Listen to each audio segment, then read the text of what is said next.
بيبدأ الفيلم على كوكب بندورة في الغابة بعد ما قدر السكان إنهم يطردوا البشر ويتخلصوا منهم، وبيحكي لنا جايك سولي عن الحياة بعد كده بقت عاملة إزاي، وإن كل حاجة بقت مستقرة، وكمان اتجوز نتري وبقى عندهم أولاد كتير، منهم اللي خلفوهم زي لوك وتوك ونتيام، ومنهم اللي اتبنوه زي كيدي، ومنهم اللي عايش معاهم لكنه بشري مش زيهم، وهو يبقى الطفل سبايدر ابن العقيد كورتش. وجايك خلى سبايدر يتربى مع أطفاله ويكبر معاهم، وبقى جايك بيتعامل معاهم كلهم إنهم ولاده وعايشين مبسوطين جدا، وبيعلمهم الصيد والرماية وكل حاجة، لحد ما في يوم بيكون جايك وسولي قاعدين مع بعض وبيعرفوا إن في سفن بتهجم عليهم، والمرة دي الهجوم كان أقوى من المرة اللي فاتت بسبب التطور اللي حصل والأسلحة الآلية اللي أول ما نزلت الكوكب عملت دمار وحرايق كتير. والناحية التانية بنشوف العقيد كورتش وهو لسه فايق من الغيبوبة وقايم يضرب كل اللي حواليه، والجنود بيحاولوا يسيطروا عليه ويهدوه، وواحد منهم بيقوله إن العريف لايلي اللي كان معاه، وبيعرفه بباقي الطقم. وفعلا كورتش بيهدى شوية وبيفضل يبص لنفسه في المراية وهو مش فاهم ازاي يتحول لأفاتار. بعدها بيقعد يتفرج على فيديو ليه لما كان بشري، وبيعرف ان كل ذكرياتهم وتاريخهم وشخصياتهم موجودة على قرص ضوئي ومحفوظة علشان تتبعت لكوكب الأرض ويتعمل عليها أبحاث.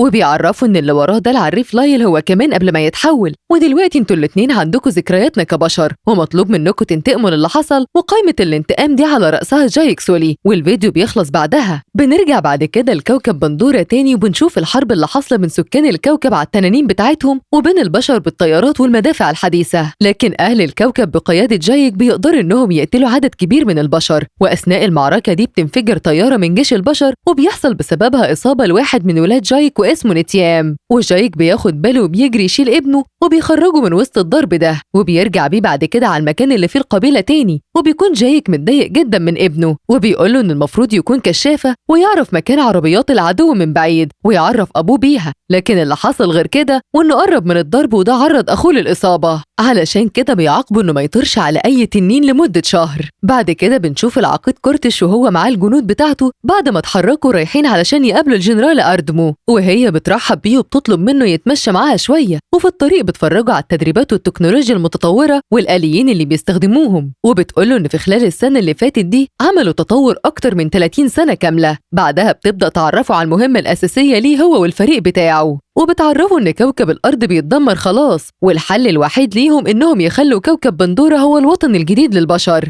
بس الموضوع مش سهل لأن جايك بقى جريء أكتر وبقى قوي أكتر من الأول، فبيطلب منها كورتش معلومات عن مركز قيادة جايك، والجنرالة بتساعده وبتفرجوا على فيديوهات وبتديله كل المعلومات اللي طلبها. بعدها بنرجع لكوكب بندورة مرة تانية وبنشوف سبايدر مع مجموعة من الأولاد التانيين وهم بيلعبوا في الغابة، وفجأة بينزل كورتش والفريق اللي معاه وبيفضلوا يستكشفوا كل المكان حواليهم، وبيشوف كورتش المكان اللي مات فيه لما كان بشر قبل ما الوعي بتاعه ينقله للأفاتار، وبيقف يتكلم لوك وسبايدر وبيقوله إن هنا أبويا وأبوك حاربوا بعض، وبيشاور له على المكان اللي فيه الحطام بتاع المعركة. بس لوك بيحس إن في حاجة غلط وشكل الناس دي مش منهم، فبيبلغ أبوه على طول وبيقوله إن في ناس هنا شكلهم أفاتار زينا، لكن أنا حاسس إن شكلهم مريب شوية، وبيعرفوا إنهم في الكوخ القديم دلوقتي. وعلى طول جايك بيقول للوك إنه جاي في الطريق وبيطلب منه يمشي من المكان اللي هو فيه ده بسرعة لحد ما يجي هو ويتصرف. وفعلا بعد ما بيخلصوا كلام بيتحرك الأطفال كلهم في الغابة بحذر، لكن بيهجم عليهم كورتش واللي معاه، وبعد ما بيمسكوهم بيكونوا عايزين يقتلوا كيدي، وساعتها سبايدر بيتكلم ويقول لهم محدش يلمسها، فبيقرب منه كورتش وبيسأله عن اسمه، ولما بيعرف إن اسمه سبايدر مايلز بيعرف كورتش إنه يبقى ابنه، وبيقول أنا كنت فاكر إنك رجعت الأرض تاني. بعدها بيبعت كورتش إشارة للطيارات اللي اسمها ايرون سكايز علشان يجوا على المكان اللي هم فيه، وفي الوقت ده بيوصل جايك والجنود اللي معاه وبيحاربوا كورتش وجنوده، وبيحصل معركة قوية بينهم، وجايك بيقدر إنه ياخد الأطفال ويهرب، وأثناء الضرب ده بيقدر كورتش إنه ياخد سبايدر معاه ويهرب بيه من الطيارة هو كمان، والأطفال كلهم بيكونوا زعلانين إن سبايدر اتخطف، لكن جايك بيطمنهم إنه هيكون كويس. بنشوف بعد كده جايك وهو بيطلب من نتري إنهم لازم يهربوا لأن كورتش معاه سبايدر دلوقتي، وسبايدر عارف عننا كل حاجة، ولو اتكلم هنبقى كلنا في خطر. ونتري بتكون متضايقة ومش عايزة تهرب، وبتوريله القوس الكبير اللي أبوها سابه قبل ما يموت، وبتقوله إن ده عشان نحمي نفسنا بيه، وبتكون عايزة تحارب، لكن جايك بيكون مصمم على الهروب. والناحية التانية بنشوف في القاعدة إن سبايدر بيحاول يهرب بكل الطرق وبيكسر الإزاز، والجنود بيقولوا إن سبايدر فاكر نفسه واحد من الأفاتارز بجد وبيتعامل زيهم في كل حاجة. بعدها بيقرروا إنهم يعذبوه علشان يعترف بمكان جايك واللي معاه والخطة بتاعتهم وخطوط الدفاع وكل حاجة، لكن سبايدر بيرفض يديهم أي معلومات. وساعتها بيتدخل كورتش وبيقول لهم يوقفوا اللي بيعملوه ده لأنه ابنه، بس الجنرالة بتقول إن ده مش ابنك وإنت مش أبوه، فبيقول لها كورتش إنه هيحاول يتصرف معاه بطريقته. وفعلا بيتدخل كورتش وبيتكلم مع سبايدر وبيقول له إنه مقدر إن وافد جايك وكده، وكمان شجاع وبيقول له أنا عارف إني مش أبوك، لكن أنا عندي ذكريات أبوك وحاسس إنك ابني بالظبط، وبيطلب منه يتعاون معاهم باللي يعرفه. وفي الوقت ده بنشوف إن جايك قرر ياخد القبيلة بتاعته كلها ويهرب فعلا، بس بيروح عند قبيلة من الأفاتارز المائيين واللي اسم القبيلة بتاعتهم ميتاكاينة، وبيطلب من القائد بتاعهم تونراي إنه يفضلوا عنده شوية، وتونراي بيكون مرحب بيهم جدا ومحترم جايك. بس المشكلة إن مراته وباقي سكان القبيلة كانوا رافضين جدا لأنهم مش شبههم ومش هيقدروا يعيشوا في المية زيهم، ده غير إنهم مش نافي أنقياء وإنهم هاجين بين الأفاتار والبشر. وساعتها بتتكلم نتري وبتقول إنهم حاربوا البشر علشان يحافظوا على الكوكب بتاعهم، وإنهم كانوا أقوياء وشجعان قدام الخطر اللي هدد الكوكب كله، وبتكون متعصبة وهي بتتكلم. فبيتدخل جايك وبيعتذر عن اللي مراته قالته، وبيعرف الملك بتاعهم إنه بس جاي هنا علشان يحمي عيلته وقبيلته، والملك بيوافق وبيرحب بيهم وبيقول لهم إن ولاده أونونج وتيري هيعلموهم كل حاجة لأنهم ما يعرفوش حاجة عن المية. وأنونج بيكون متضايق لأن أبوه بيزعق له وبيقول له إن الموضوع محسوم خلاص، لكن تيري بنت الملك بتكون مرحبة بيهم ومبسوطة بيهم جدا، وبتبدأ تاخدهم وتنزل المية وبتعلمهم الغطس وحاجات كتير. بعدها بيحاولوا إنهم يتعلموا ركوب التنانين المائية، والموضوع بيكون صعب جدا على لوك في الأول، لكن مع الوقت بتساعده تيري وبيبدأ يتعود على التنانين دي وكمان الحياة المائية. وفي الوقت ده بيكون كورتش وصل للكوكب مرة تانية ومعاه سبايدر وبيدوروا على مكان جايك واللي معاه، وبيحاول كورتش إنه يروض التنين ويتعلم إزاي يركبه لحد ما بينجح وبيحتفل بيه كل الجنود بتاعته. بعدها بنشوف كيزي وهي بتعوم في المية وبيجي أنونج ومعاه مجموعة من أصدقائه وهما بيتريقوا عليها بسبب لونها وإنها مش زيهم، وساعتها بيتدخل لوك ونتيام وبيحصل خناقة كبيرة ما بينهم. ولما الخبر بيوصل لجايك بيجبر أولاده إنهم يعتذروا لأنونج لأنه ابن الرئيس اللي هم قاعدين في حمايته دلوقتي. وفعلا بيروح لوك يعتذر لأنونج وأنونج بيقول له إن تقبل أسفه خلاص، وبيقول له إحنا لازم نبقى أصحاب. وساعتها بيعرض عليه إنه يجي معاهم يصطادوا في مكان خارج الشعاب المرجانية، لكن لوك بيقول له إنه مش مسموح ليه يروح هناك، فبيتريق عليه أنونج وبيقول له إنه طفل وإنه أكيد هيخاف وممكن يبقى يطلب من أخوه يجي مكانه. وطبعا الكلام بيأثر في لوك جدا وبيوافق إنه يروح معاهم، وفعلا بيروحوا مكانه بيصطادوا مع بعض. لكن فجأة بيبص لوك حواليه ما بيلاقيش ولا واحد منهم، وبيعرف إن ده فخ منهم وإنهم سابوه هنا لأن في وحش بحري عملاق موجود في المكان ده. ولوك بيحاول يهرب من الوحش على قد ما يقدر وبينزل تحت المية ويستخبى في أماكن ضيقة لحد ما بيجي وحش تاني أكبر منه وبيهاجم الوحش ده. لكن المشكلة إن لوك بيغمى عليه بسبب قلة الأكسجين وإنه مش عارف يتنفس تحت المية، وبعد شوية بيفوق لوك وبيلاقي نفسه على ظهر الوحش ده، ولولا كان زمانه لسه تحت المية أو الوحش الأول أكله. وساعتها بيفضل لوك يشكر في الوحش وبيقوله إنك أنقذت حياتي. ولما بينزل تحت المية بيلاقي فيه رمح كبير في الوحش، فبيشيله لوك ليه وبيقول أنا كده ساعدتك زي ما أنت ساعدتني وإحنا من النهاردة أصدقاء. وبعد شوية بيرجع لوك للقبيلة تاني وهو معاه الوحش ده، وبيتضايق الملك لأن ابنه هو السبب في اللي حصل ده وإنه كان عايز يغدر بلوك، وبيخلي ابن أنونج يعتذر عن اللي عمله. لكن لوك بيدافع عنه وبيقوله إن دي كانت فكرته وإن أنونج حاول يمنعه أكتر من مرة وإن هو اللي رفض، علشان كده لو عايزين تلوموا حد لوموني أنا. وأنونج بيعجب جدا بالحركة دي وبيسأل لوك أنت ليه عملت كده، ومن الوقت ده بيبقوا أصحاب هما الاتنين. وتاني يوم بيقعدوا كلهم مع بعض وبنعرف إن الوحش ده اسمه توكون، ولوك بيقول إن الوحش ده هو اللي أنقذ حياته وإنه يعتبر الوقت صديقه الصدوق، لكنهم كلهم بيكونوا مش مصدقين. فبيقوم لوك وبيركب على تنين بحري وبيفضل ينادي على توكون وبيروح يتكلم معاه علشان يبين قدامهم كلهم إنه صاحبه وإنه مش شرير ولا حاجة. بعدها بيروح لوك ليهم مرة تانية وبيروحوا مع بعض على مكان بيقولوا عليه المكان المقدس لأسلاف توكون، وبيتعرفوا أكتر على المكان وبيستمتعوا بالمناظر الخلابة اللي فيه، وبيشوفوا كمان نباتات ضخمة زي الشعب المرجانية كده، وبتعمل كيدي تخاطر مع النباتات دي عن طريق إنها بتوصل شعرها بيها. وبتقدر كيدي تشوف مامتها وبتكون بتعيط من الفرحة، ومامتها هي كمان بتكون فرحانة إنها شافت بنتها. ولما بتسألها كيدي هي ليه مختلفة عن باقي شعب نافي بتختفي الأم فجأة من قدامها وبتفضل كيتي تترعش وبيجيلها تشنجات صعبة، وساعتها كل اللي معاها بينقذوها وبيرجعوها مرة تانية على الجزيرة، وبيجيبوا ليها مسعفين علشان يساعدوها. المسعفين بيقولوا إن عندها حاجة اسمها صرع جبهي، وده بيسبب ليها إنها بتشوف رؤى، وده بيأثر على نبضات قلبها وممكن يسبب ليها مشاكل. وبيحاولوا بعد كده إنهم يعملوا لها إنعاش وتنفس صناعي لحد ما بتقدر إنها تفوق، وبيكونوا كلهم فرحانين إنها فاقت. ونتري بتفضل تحضن فيها وبتقول لها إنها بنتها وإنها كانت خايفة عليها جدا. وفي الوقت ده بنشوف كورتش ومعاه سبايدر وهم على تنين ومعاهم الجنود بتوع كورتش، وبيوصلوا لطيارات كانت رايحة تصطاد كائن التوكن، وبيعرف إن معاهم عالم بحريات اسمه إيان وجايين علشان يعملوا أبحاث على الكائن ده ويقدروا إنهم يصطادوه. لكن كورتش بيقول لهم إنه هياخد الطيارات دي علشان يروح للمكان اللي فيه جايك واللي معاه. وفي الوقت ده عند جزيرة متكاينة بنشوف إن كائنات كتير جدا من نوع التوكن جم على الجزيرة تاني، والأهالي كلهم بيكونوا فرحانين وبيقولوا إن التوكن رجعوا وطنهم مرة تانية، وبيعرفونا إنهم مرتبطين بيهم روحانيا، وحتى الأطفال اللي لسه بتتولد بتتعلق بالتوكن وإنهم حاجة مهمة جدا عندهم. بعدها بنشوف إن كورتش واللي معاه وصلوا على مكان قريب من الجزيرة اللي عليها جايك، وبدأوا يعذبوا السكان ويكهربوهم ويفرجوهم صور جايك ويسألوا على مكانه. والسكان بيقولوا إن ده شكله من شعب الغابة وإحنا شعب الماء، وهم عمرهم ما جم هنا، وبيكونوا مش عارفين أي حاجة عن جايك ولا اللي معاه.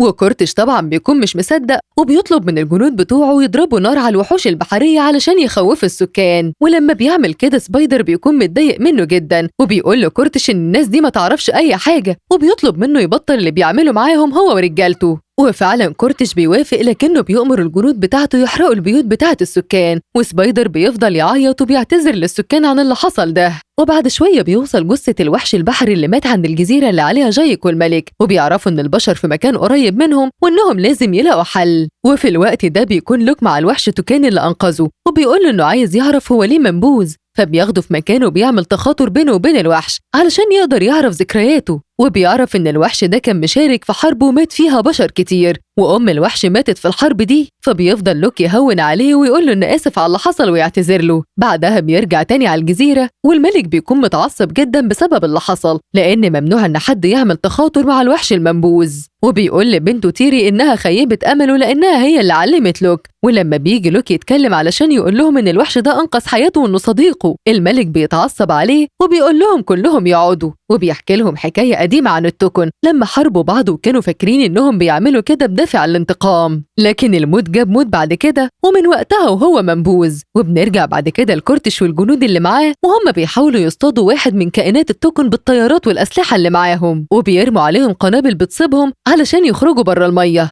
وبيفضلوا يطاردوهم لحد ما بيقدروا يصطادوا واحد منهم. والعالم أيان اللي معاهم بيقول إن الكائنات دي عندها ذكاء خارق ويمكن أذكى من البشر نفسهم، وبعدها بيقدروا يستخرجوا مادة لونها أصفر من جسم التوكن، وبيقولوا إن دي أغلى مادة على وجه الأرض، وإن الإزازة منها بتساوي 80 مليون دولار لأنها بتمنع التقدم في العمر للبشر وبتخلي عندهم شباب دائم. بعدها بنشوف الملك وجايك وهم رايحين عند المكان اللي فيه كائن التوكن اللي مات، والملكة بتقول إن اللي ماتت دي تبقى أختها الروحية وبتكون زعلانة جدا عليها، علشان كده الملك بيعلن الحرب على البشر وبيقول إن البشر هم اللي جم لحد عندنا واحنا لازم ندافع عن نفسنا وعن أراضينا. وشعب الماء كلهم بيكونوا متحمسين للحرب دي، لكن جايك بيتدخل وبيحاول يفهمهم إن الحرب دي هتكون مش متكافئة تماما، لأن البشر عندهم إمكانيات وتكنولوجيا هتساعدهم يدمروا كل حاجة ومحدش هيقدر يقف قدامهم. وبيمسك واحد من الأسهم وبيقول إننا لازم نعرف التوكن إنهم لو اتضربوا بواحد من دي هيموتوا على طول، وبيقول لهم إن المهم عندنا دلوقتي هو حماية التوكن وحماية عائلتنا،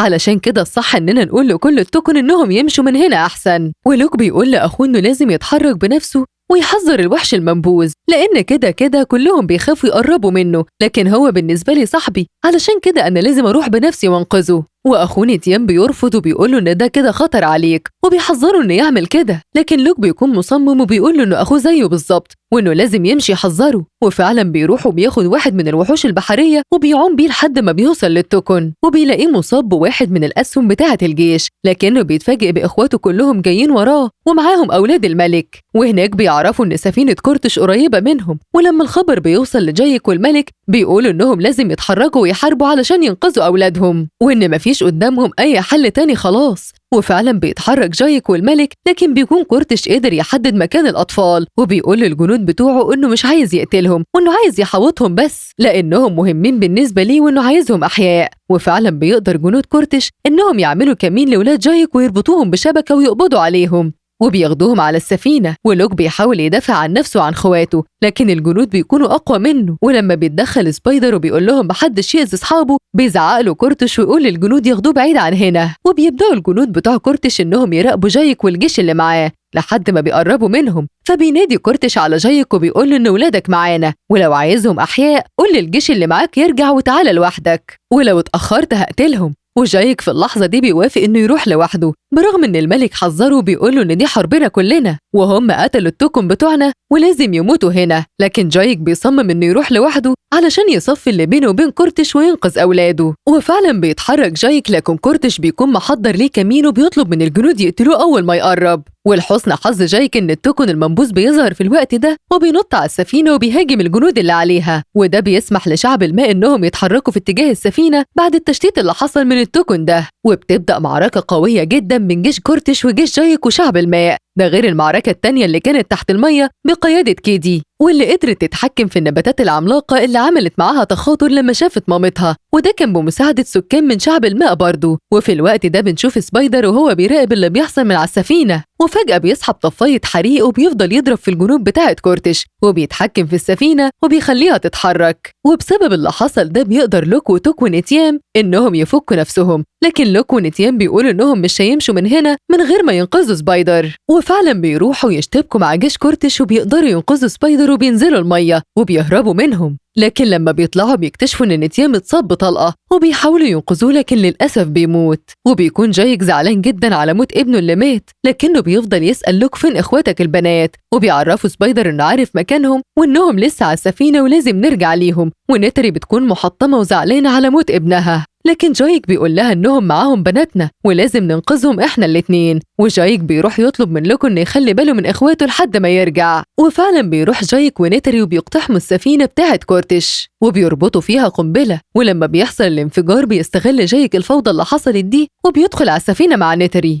اللي بتستخدم القوس اللي سابه لها ابوها، وبتفضل تقتل في الجنود. وفعلا بيقدروا يقتلوا عدد كبير جدا منهم لحد ما بيقدر جايك انه يوصل لتوك وبيسألها عن مكان كيدي، وبيعرف ان كيدي مع كورتش وبيكون حاطط سكينة على رقبتها، وبيطلب من جايك انه يسلم نفسه بدل ما يقتلها. وفي الوقت ده بتظهر نتري هي كمان وهي ماسكة سبايدر وحاطة السكينة على رقبته، وبتقول لكورتش لو قتل كيدي هقتل سبايدر. وكورتش في الأول بيقول لها إنه مش فارق معاه سبايدر لأنه مش حاسس إن ابنه بجد، وسبايدر بيكون مش همه وعمال يتحايل على كورتش إنه ما يأذيش كيدي، وكيدي هي كمان بيكون مش هاممها وعمالة تتحايل على نتري إنها ما تقتلش سبايدر، لحد ما بيقرر كورتش إنه يسيب كيدي وبيخرجها ويخليها تروح لجايك وتوك. وساعتها بيطمن جايك على بناته وبيخليهم يمشي مع نتري، وبيبدأ يقاتل كورتش علشان الاتنين يخلصوا اللي بينهم، وبيفضلوا هما الاتنين يحاربوا بعض بالسكاكين وكل واحد فيهم بيضرب التاني شوية لحد ما السفينة بتكون خلاص بتغرق بيهم، وتوك بتقع منهم في فتحة على البحر ونتري بترمي نفسها وراها علشان تنقذها. وكيدي وسبايدر بيحاولوا يبعدوا نفسهم عن الحتة اللي بتغرق دي، لكن للأسف السفينة بالكامل بتغرق بيهم تحت المية. وجايك وكورتش بيكملوا معركتهم تحت المية لحد ما بيقدر جايك انه يقتل كورتش اخيرا، لكنه بيكون مش قادر يتنفس بسبب قلة الاكسجين وبيغمى عليه. وفي الوقت ده بينزل لوك علشان ينقذ ابوه ويخرجه بره الميه، وسبايدر هو كمان بينزل يجيب جثة كورتش ويطلعها، وبيفضل جايك ونتري كلهم يحضنوا بعض وبيكونوا فرحانين ان الحرب خلصت خلاص. والناحية التانية بنشوف سبايدر وهو بيخرج جثة كورتش على السطح، لكنه بيتفاجئ ان كورتش لسه عايش وبينادي على التنين بتاعه علشان يمشي بيه، وبيطلب من سبايدر كمان انه يجي معاه، لكن سبايدر بيرفض وبيسيبه وبينط في المية. بعدها بيرجع سبايدر مرة تانية لجايك وأسرته، وجايك بيحضنه وبياخدهم ويروحوا كلهم علشان يعملوا مراسم العزا بتاعة نتيام. وبيفضل جايك يفتكر لما نتيام اتولد، وبعد ما بيخلص بيروح يشكر الملك على اللي عمله معاه وبيقوله إنه هياخد شعبه ويمشي من هنا خلاص. والملك بيقوله إن بقى أكتر من أخ ليه وإنه مرحب بيه في أي وقت هو وشعبه. بعدها بينزل جايك عند النباتات العملاقة اللي في القاع وبيعمل تخاطر فيها، وبيقدر إنه يشوف ابنه نتيام وبيفتكر أيام ما كان بيعلمه الصيد وإزاي يستخدم القوس والسهم ونتري بتكون بتتفرج عليهم وهي متأثرة وزعلانة. وبيخلص الفيلم على كده. لو عجبكم الفيلم ما تنسوش لايك وشير وكومنت لقناتنا كلام في أفلام.